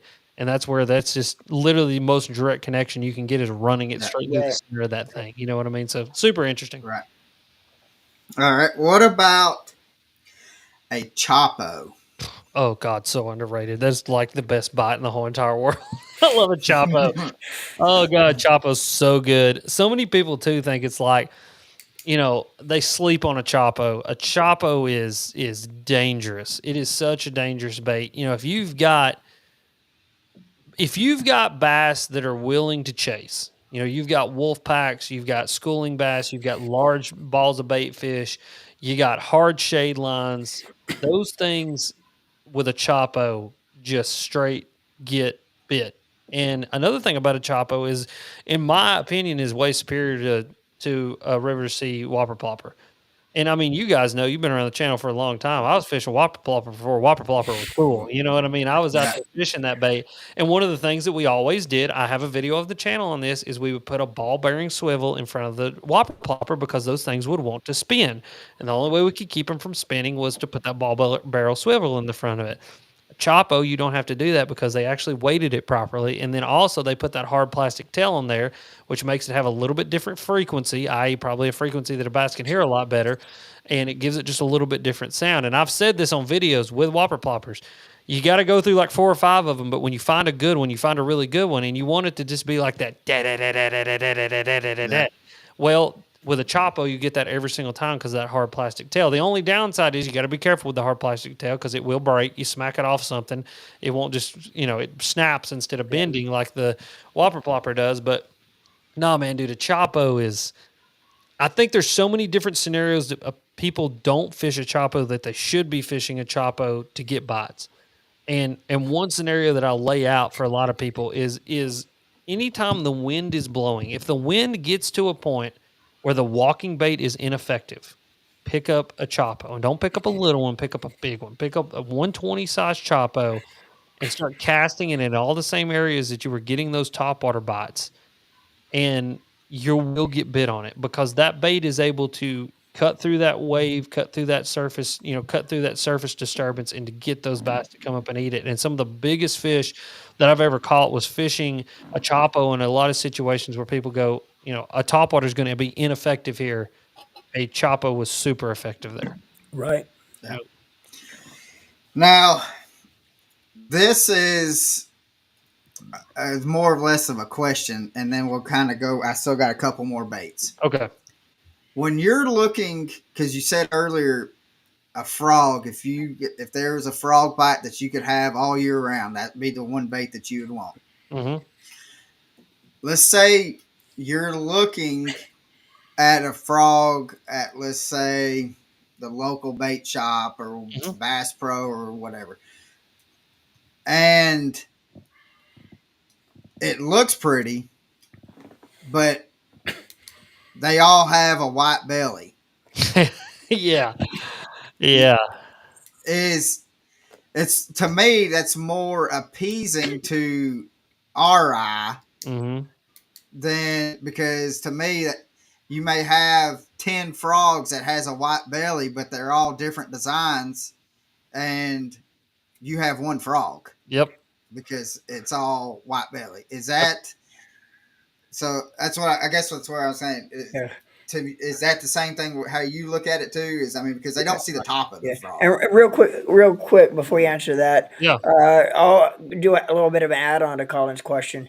When you're trying to pick out the perfect frog to buy at the bait shop or to tie on, are you going to try to go more natural, or do you think natural matters when it comes to a frog? A little bit more of a natural color. Yeah.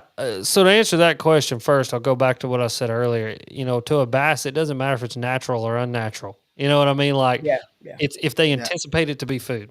You know, Right, if right. they expect it to be food, then that's what they're gonna eat. Right. And I think Right. so many times, I think with frogs, get a black one, get a white one, and then get something, it's lack of a better term, it's kind of a natural color. You know what I mean? Something brown. Right. Now that all being said, my favorite combination is like a white belly with some sort of color on it. Some target color. Strike King makes, Berkeley makes one called I think it's called Honeydew. Let me pull this thing up. I'm pulling up Tackle Warehouse right now, but it's a shad color on top, black top, white belly, but it's got a bright red throat. And so that bright red throat creates almost like a target for those fish to want to hit. And so I think, again, belly color obviously matters because most likely that's what the fish are going to see. Now, that being said, when you learn how to walk the frog and you learn how to like treat the frog like a walking bait, there's a lot of roll in that body. And like, you'll notice like when I walk a frog or you walk a frog, that bait will roll up on its side. Yeah. And so I don't know sometimes if just the flash of those colors and the flash of that bait rolling up on its side will cause a bass to eat.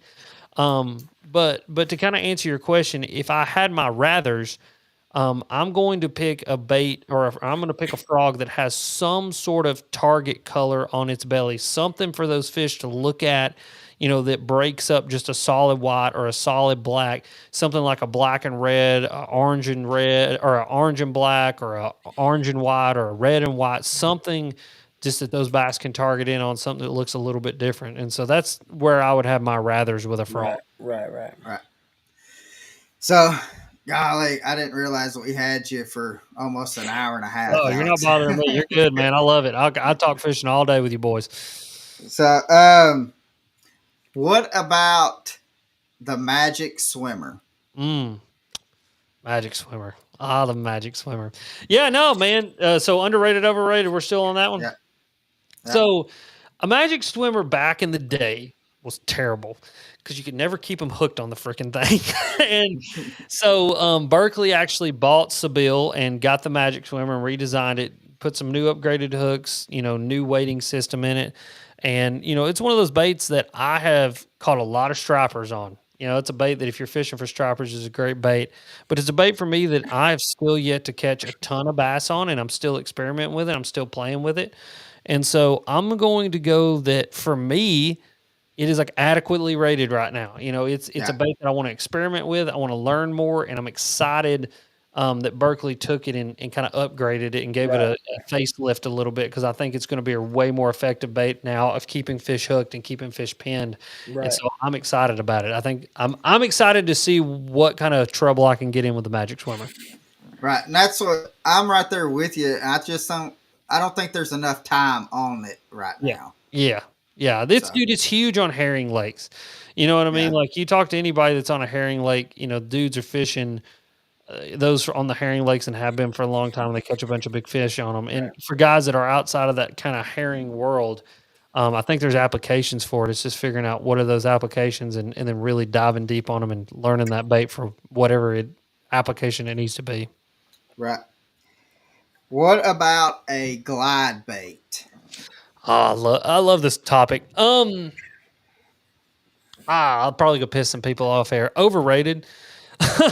The thing I think it's overrated for me because it's like there's such a weird culture around swim bait fishing. Now I don't care how people want to fish. I want people to have fun. That's all I care about, right? Like I want people to have a positive experience in the water. But I think a lot of people when you say glide bait, they think depth's 250. They think one bait, one rod, one reel, going and fishing for 10 days for one bite. Right. Glide baits are way more than that. You know what I mean? For me, I like to treat a glide bait like a tool. Like a 5 to 6 inch glide bait. That's about as big as I'm going to fish. Yeah, I'll go pick up the bigger ones. I'll go have fun. I'll go do that thing. But like a 5 to 6 inch glide bait, not only are you going to be able to get big bites, but you get more bites, and then you start to learn a lot about fish and kind of, that whole thing. And then with the rise of all these new chop glides, the glide bait has become like a tournament tool now for some of these guys, and there's been this big rise in popularity in it. And it's because a lot of guys have kind of realized what I just said. Downsize your glide baits, treat them like, a tool to go and catch fish and use it as a big bite getter, but also a bite getter in general.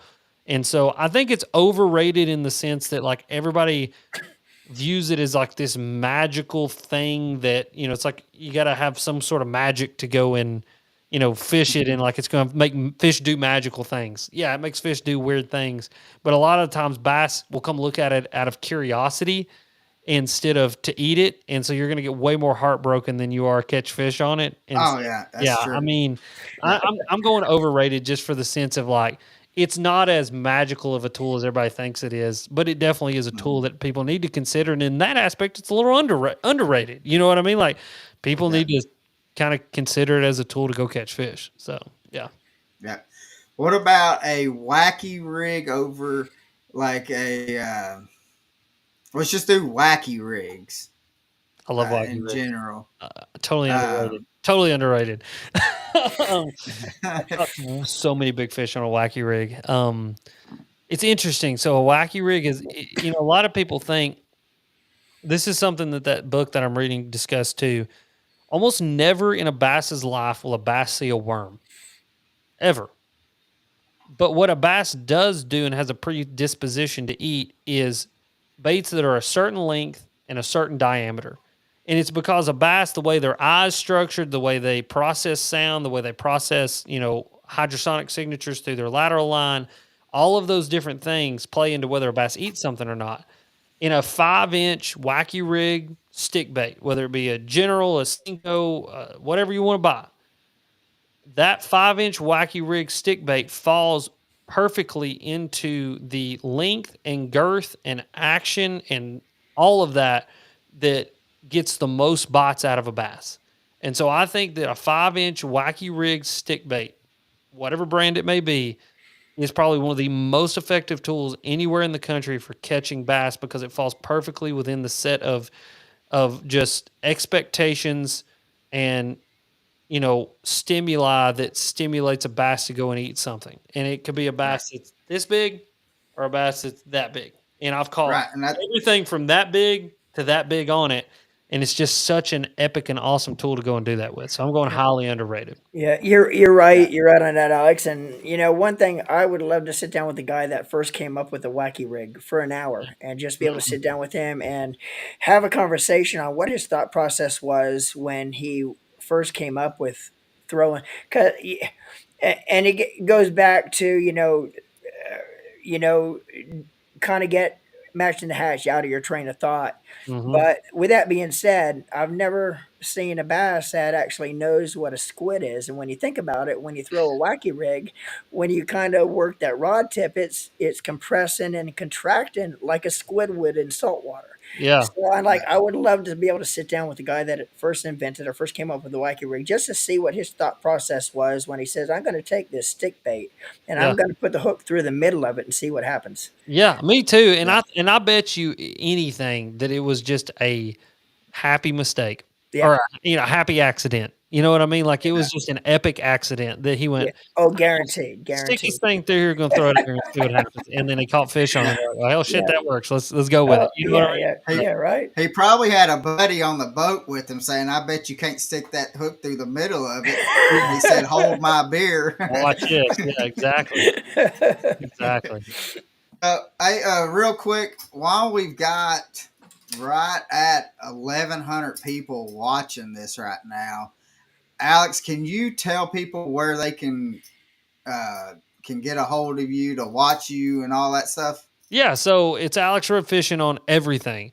YouTube, Facebook, Instagram, TikTok, my podcast, anything that is associated with me is Alex Rudd Fishing, and you will see my ugly face in a drawn form. So it's Alex Rudd Fishing on everything. So yeah, if you want to go check out everything that I do, go to Alex Rudd Fishing. You guys can check it out there, and it's awesome. And I've got the links in the description of everything that all the platforms that we are live on right now. So awesome. Just click that link and it takes you to wherever Alex you want to go watch him at. So awesome. Appreciate it. It's awesome. No problem. Yeah. I want to talk a little bit about what a couple of years ago you made or help design a crankbait. Mm. What is the process and that you're thinking of when you are designing like a crankbait and stuff? Yeah, so that's really interesting. So designing any bait, I think is so like I don't know. My thought process is if it all changed. Like how do you design a bait? Like what is important when you design a bait? Why do we design baits? Well, the why is we want to get bites, right?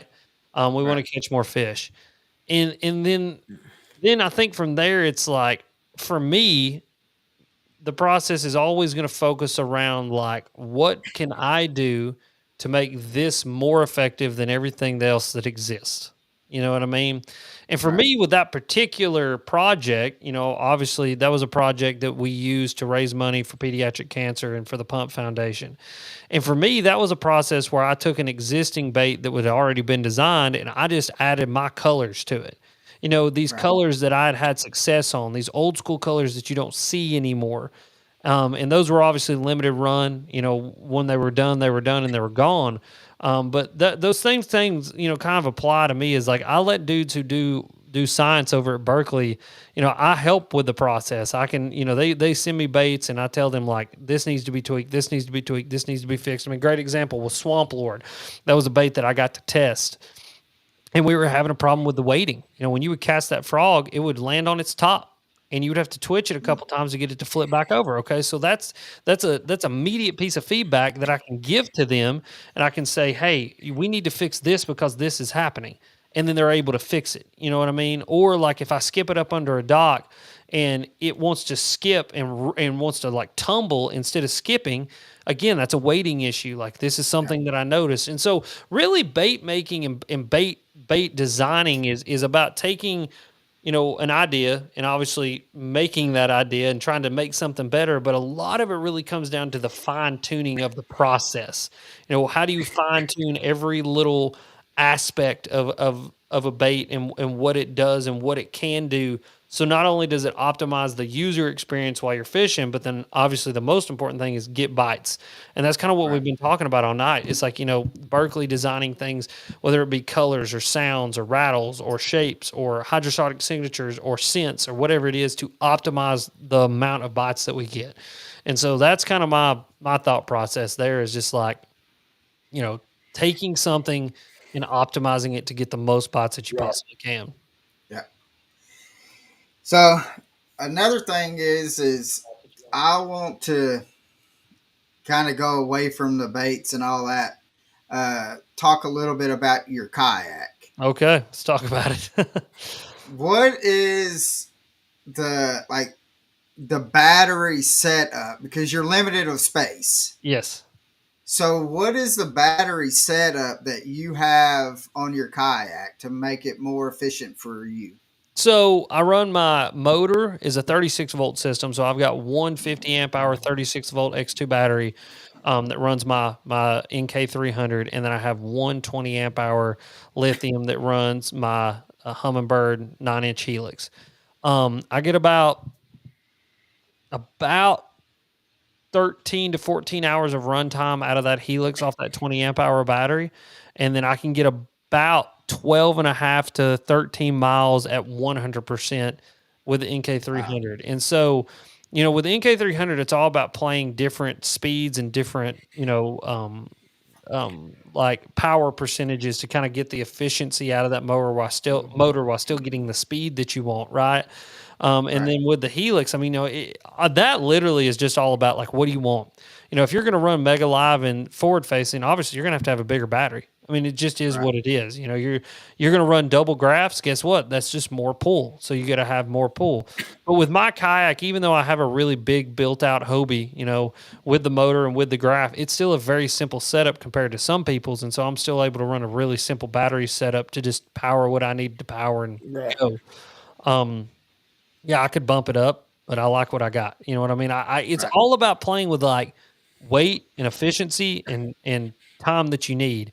And like for the most part, like, you know, someone was like, why don't you put 236 volts in there so that you can switch them out and da da da da da? Because for the most part, I don't ever see myself pulling a Drew Gregory and running 24 miles up a river. That's just not the way that I fish. You know what I mean? And so, like, Yeah. my kayak is set up to fish how I like to fish, and it's set up for the efficiency of setting it up, getting in the water, and going and catching fish how I like to catch fish.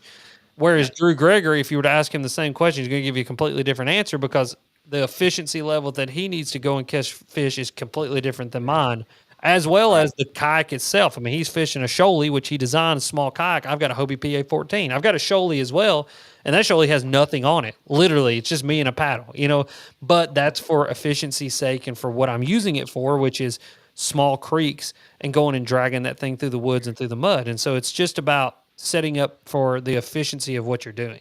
Now, when you're rigging out a kayak, when you're running two batteries, how important is balancing the weight out? Are you running both batteries in the back, or do you have to Yeah, balance the so weight out I'm keeping battery weight in the center. in the center? Yeah, center is where it's really at. Keeping it in the center, number one, is going to help you to have just a little bit more stability overall in the kayak. And so, like, I want all that weight centered. I'm in the center. The batteries need to be towards the center, you know, as close as you can get it. Like, my 36 volt sits directly behind my seat, pressed up right to the back of my seat and my splash well. And then my 20 amp, which, I mean, dude, that 20 amp, you're never going to notice that it's like 4.5 pounds. You know what I mean? So, like, it's literally like, if you're worried about 4.5 pounds in a kayak, don't boat flip a 4-pounder because you're going to, you know, like, that's a problem. So, like, at 36 volts, like, I think it's about 40-ish pounds. And so just having all that kind of weight as far front as you can is going to help that kayak to perform a little bit better, especially with that NK300. I mean, that motor has a tremendous amount of torque, like a ridiculous amount of torque. And so what actually slows that kayak down is the fact that it tries to pick up the front end so much that you start getting a lot of resistance and a lot of like drag where the front end comes up enough, and that's actually what slows the kayak down. And so, you know, playing with that weight and making sure everything's center and set, and like, you know, you could put more weight in the front. We'll have to keep the front end down with an NK300, which may give you a little bit more speed. But I mean, 6.1 miles an hour, I don't think you need much more speed in a kayak. I actually saw 7.1 the other day. Like, I took a lot of stuff out and like just let her eat, and I saw 7.1. So it's a hell of a motor. But yeah, to answer that question, is you kind of want all that weight more center and everything to be in the center of the kayak. I got you. So James says, I'm new to fishing. I cannot afford a boat. Would like to try to get into a kayak. Is there a place to where I can go and try out different kayaks? Yeah. So I don't know where you're at, James. I don't know if you're local to kind of us or in the southeast or whatever. But Dugout Bait and Tackle is in Georgia. It's in Alpharetta, Georgia. And Jamie is who owns it, Jamie Cozen. He is who I work with in getting my kayaks. And they have all kinds of kayaks there that you can go test out. They actually have a pond on site that they can put any kayak into the water that you want to go test out. And then too, just like, you know, if you're not local to there, look at your local tackle shops. Or local kayak shops. A lot of your local shops will have like on the water days. And then too, just ask people. You know what I mean? Like, find a local kayak club, and you would be amazed how many of those dudes would let you go out on the water and test their kayak out and see if it fits your needs before you go and buy it. So the kayak community is awesome in that aspect, is they're super welcoming, just super nice guys all around. And that's one thing I love about it, is like everybody's there to help everybody out. But your local kayak shop, or a shop like, you know, the Dugout Bait and Tackle, is going to be your best bet for being able to test kayaks and see what you like and get into one before you drop, you know, anywhere from $1,000 to $6,000 on a plastic boat. You know, it's depending on what you want to get into. Yeah, he says Macon, Georgia. So Alpharetta, that is probably going to be the closest to go to Dugout. Yeah, That's go to not Dugout too Bait far and from you. Yeah, go to Dugout Bait and Tackle, ask for Jamie, and tell him Alex sent you, and they'll take care of you. He's an awesome dude, and they'll get you all set up with whatever fits within your budget and get you a kayak that's going to work for you. So, Alex, I'm going to ask you one question, and then we have a question that we ask every guest that comes on, and Norman's going to ask that. Awesome. Sounds good. So, and then we're going to let you go. Kill if you could yellow hold jackets on. is what I'm going to do. I'm going to go pour gasoline in this yellow jacket hole and set them on fire where they stand. Yeah, you told me they lit you up. Yeah, yeah. So, what has been the craziest experience that you have had out on the water? Oh man, I got a long list of them. I had a guy threaten to kill me one time. That was stressful. That's on YouTube. You can go watch that. I've seen Then people. you had a dude that jumped into freezing cold water That on was you the in guy the that river. threatened to kill me. Yeah, he got naked and jumped in the water. Oh, I've seen people doing it on the water. I've seen people get naked and go skinny dipping right in front of me. I've seen women without their tops on or without their bottoms on or both. I've seen that. I mean, I've had all kinds of crazy stuff, but one of the funniest is we were on a lake here in Tennessee. It was me, Ben Nowak, and Caleb Bell. You can ask Caleb about this. And these two people walked down on their dock. And I'm talking when they walk down their dock, they're like maybe 50 yards from us, like maybe. They strip down butt naked, jump in, swim around for like 1-2 minutes, walks back on the dock, grabs their clothes, and walks back up to their house, just butt naked. And I'm like, all right, well, that just happened. So, yeah, no. Yeah. I mean, people threaten to kill me, naked people. I've seen animals. I saw eagles one time. Ever seen an eagle do a death fall? And so, Yeah. like, they go up when they're breeding and they fall, and right before they hit the water, they split off. I've seen them do that. I mean, I've seen all kinds of stuff. I watched a black bear roll down a hill at Parksville one time. He lost his step and rolled like 50 feet down a hill. Yeah, that was pretty funny. Yeah, all kinds of stuff. I've seen all kinds of crazy stuff. So, yeah, I know because when you're out on the water, there's something always crazy going on. Always. So I've asked Caleb that, and Caleb's just like you. He has, well, what story do you want to hear? Yeah. And You want to hear about naked people? You want to hear about people threatening to kill me? Wildlife, ghosts? You tell me, and I'll tell you what I've seen. So, Norman, let's take it away. It's been an hour and 46 minutes. So, man, let's I take tell it you, away. tell you what, Alex, we appreciate it. This has been some really good stuff. I know I learned a lot of stuff just listening to you tonight that I wasn't aware of as well. But Yeah. anyway, we appreciate coming on, man. We had a blast talking to you. Absolutely. If you were to have one person on your boat, and this person could be passed away or still with us, but you could fish with this person for the day, who would that person be, and why would you want to fish with them? My dad. Be my dad. Yeah. I just want to fish with him one more time. Yeah. You know what I mean? Just Yeah. get to experience that experience one more time and just ask Yeah. him. Just be there. I mean, what do you say? I mean, I don't know. You ask him a bunch of questions, right? It's like, everybody says, when I get to heaven, I'm going to ask God all these questions. I don't know if you will. You know what I mean? I think maybe after the first little while, you might get a question in here or there. But, it's the same thing with my dad. It would just be awesome to be with him again and to go fishing with him. You know what I mean? And just talk to him, not about anything crazy, just life and what's going on and, just experience life with him just one more day, on the water. Yeah. So, Exactly, man. yeah, that'd be the Yeah. guy. Yeah, because I in the videos and stuff like that, go back and look, and you see you and your dad on the boat, or you and your dad just talking fishing and stuff like that. Just the pure joy that is in both of y'all's faces is, I mean, you can tell that both of y'all are just enjoying the time and moments and stuff that you have. And so Oh yeah, I knew that with asking that, I knew your answer was Yeah. going to be. I had a really And, good idea that was going to be your answer, so- Alex. And I would give anything to be able to spend one more day with my dad. My dad passed away in '94, yeah. and of course, my dad was older. He had me at an older age, but yeah, like you, Alex, I would give anything to be able to spend one more day with my dad. So Yep. great answer. Yep. Yeah, man. It's an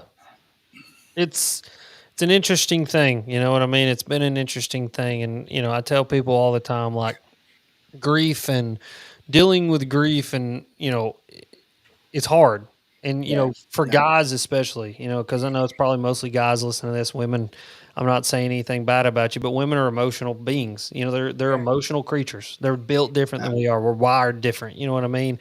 We're wired to be warriors and fighters and to grit our teeth and to keep going. But like anybody that's struggling with grief or struggling with depression or struggling with anything like that, just talk to somebody about it. You know what I mean? Like it's Yeah. okay to feel a feeling, and I had to learn how to do that after Dad passed away. And so, yeah, man, I just appreciate you guys having me on, giving me the platform to talk to some people and get to do what I love the most, which is talk to people about fishing and just get to hang out with cool folks like you. And so I appreciate Yeah. you guys as much as you appreciate me, if not a little bit more, just for hanging out with me and being. Yeah. I mean, awesome. I mean, you guys have obviously been a long time, followers of what I do as well. And I want to just let you guys know I appreciate it. And anybody that listens to this, it's like it does not go unheard. It does not go unseen. And when you guys watch the videos, share the videos, like the videos, comment on them, I love that. And that's what makes Alex Red Fishing Alex Red Fishing. And it would, I Yeah. get to live my dream because of that. And so appreciate you guys. So, and another thing is, again, make sure you hit that link in the description because I'd like to get a phone call tomorrow or here in the next couple of weeks saying, "Dude, my channel just blew up. I got another 1,000 on it." And so Let's go. I I would mean, love to. let's see what I got here. Hold on just one second. I got 82,500. So let's say 83,500 tomorrow. That'd be pretty cool. That'd be perfect. Yeah, I mean, because right now we're just a little bit over 1,000. That's So crazy. Where all are you? So we're on YouTube, Facebook, where else? we're on 5 channels on Facebook Wow. and 4 on YouTube. That's cool. And That's then also, So, what's that other one we're on?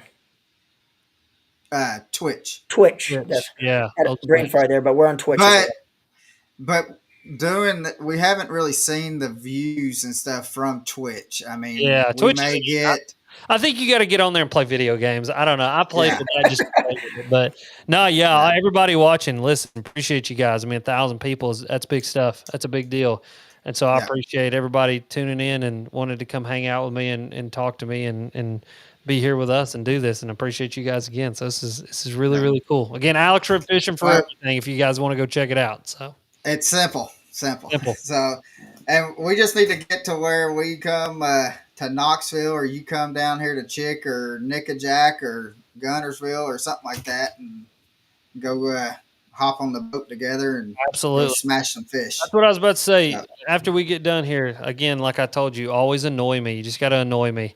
Text me Yeah. and say, "Hey, do you want to go fishing this day?" And I will most likely be like, "Yeah, let's go fishing right now." I'm really, don't tempt me with a good time. I'll show up for well. it. Oh, man. Right. So, well, Alex, thank you again, Yeah, thank you, and brother. Appreciate everybody. it. Absolutely. Thanks for sticking with us for so long. And again, go check out Alex's pages, and we'll hope to see you out on the water and live the passion, guys. Live the passion, everybody. Bye.